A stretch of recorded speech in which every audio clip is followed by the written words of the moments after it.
നമ്മളെല്ലാവരും മൊബൈൽ ഉപയോഗിക്കുന്നവരാണല്ലോ. കൂടുതൽ സമയം നമ്മൾ മൊബൈൽ ഉപയോഗിക്കുന്നവരാണ്. അത് കണ്ണിന് പലർക്കും പല പ്രശ്നങ്ങൾ ഉണ്ടാക്കുന്നുണ്ട്.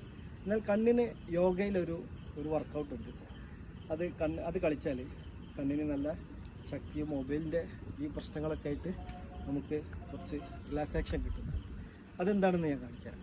അത് നമ്മൾ കൈ ഇങ്ങനെ പിടിച്ചിട്ട് 2 വിരലുകൾ ഉയർത്തി പിടിച്ച് തള്ളവിരൽ ഉയർത്തി പിടിച്ച് നമ്മുടെ ശരീരത്തിന് നേരെ വെക്കുന്നു. എന്നിട്ട് തല സ്ട്രൈറ്റ് ആയിട്ട് വെക്കുന്നു. എന്നിട്ട് നമ്മൾ കണ്ണുകൊണ്ട് മാത്രം 2 സൈഡിലേക്കും ആദ്യം റൊട്ടേറ്റ് ചെയ്യും. ഇതുപോലെ ഒരു 10 പ്രാവശ്യം റൊട്ടേറ്റ് ചെയ്തിട്ട് ഓപ്പോസിറ്റ്, അതുപോലെ താഴേക്കും ഇങ്ങോട്ടേക്കും ചെയ്യും. ഇത് ഡെയിലി ചെയ്ത് കഴിഞ്ഞാൽ നമ്മുടെ കണ്ണിന് നല്ലൊരു റിലാക്സേഷനാണ്. മൊബൈലൊക്കെ ഉപയോഗിക്കുന്നവർക്ക് ഇത് ഗുണകരമാവും. മാത്രമല്ല